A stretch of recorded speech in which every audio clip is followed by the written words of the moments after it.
ஈரானின் அதிகாரம் இப்போது யாருடைய கையில் இருக்கிறது? கடந்த ஒரு மாதமாக உலக நாடுகளை குடைந்து கொண்டிருக்கும் மிகப்பெரிய கேள்வி இதுதான். பிப்ரவரி 28ஆம் தேதி அமெரிக்கா மற்றும் இஸ்ரேல் நடத்திய வான்வழி தாக்குதலில் ஈரானின் உச்ச தலைவர் அயதுல்லா அலி காமேனி மற்றும் நாட்டின் முக்கிய தலைவர்கள் கொல்லப்பட்ட பிறகு அந்த நாடு ஒரு மிகப்பெரிய அரசியல் மாற்றத்தை சந்தித்துள்ளது. அலி காமேனியின் மகன் முஜ்தபா காமேனி புதிய உச்ச தலைவராக அறிவிக்கப்பட்டாலும் அவர் இன்று வரை ஒருமுறை கூட நேரில் தோன்றவில்லை. இது ஈரானின் உண்மையான ஆட்சியாளர் யார் என்ற மர்மத்தை அதிகப்படுத்தியுள்ளது. முஜ்தபா காமேனி தற்போது எங்கே இருக்கிறார் என்பது குறித்து பல செய்திகள் உலவுகின்றன.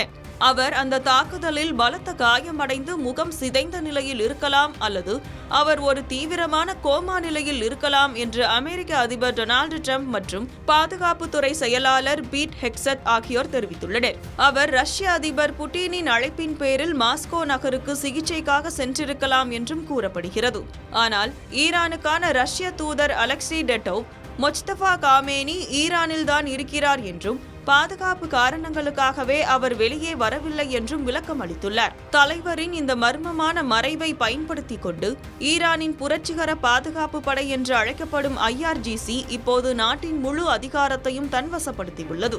அந்த படையின் புதிய தலைமை தளபதி அகமது வாஹிது தலைமையிலான ஒரு ராணுவ குழுவே இப்போது ஈரானின் அனைத்து முக்கிய முடிவுகளையும் எடுத்து வருகிறது. இதனால் அமைதியான முறையில் நாட்டை வழிநடத்த விரும்பும் அதிபர் மசூத் பெசஸ்கியான் தற்போது முற்றிலும் அதிகாரமற்ற நிலைக்கு தள்ளப்பட்டு ஒரு அரசியல் முட்டுக்கட்டை நிலையை சந்தித்துள்ளார்.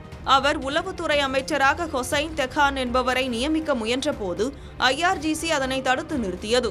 அதிபர் பெசஸ்கியான் பலமுறை கோரிக்கை விடுத்தும் உச்ச தலைவரை சந்திக்க அவருக்கு IRGC அனுமதி வழங்கவில்லை. முஜ்தபாவை சுற்றி ஒரு பலத்த பாதுகாப்பு வலயத்தை அமைத்துள்ள ராணுவம் நாட்டின் முக்கிய அறிக்கைகள் கூட அவருக்கு தெரியாதவாறு தடுத்து வருகிறது. தற்போது ஈரானின் மிக முக்கியமான எண்ணெய் போக்குவரத்து பாதையான ஹார்முஸ் ஜலசந்தி முற்றிலும் IRGC கட்டுப்பாட்டில் உள்ளது.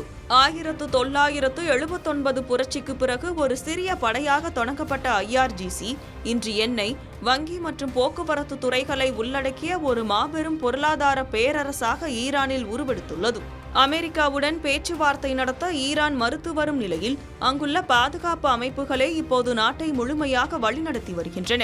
ஒருபுறம் மக்கள் புதிய தலைமைக்கு ஆதரவாக வீதிகளில் திரண்டாலும் மறுபுறம் ஈரானின் உண்மையான அதிகாரம் ஒரு நிழல் அரசாங்கம் போல செயல்படும் ராணுவ தளபதிகளின் கைகளிலேயே சிக்கியுள்ளது.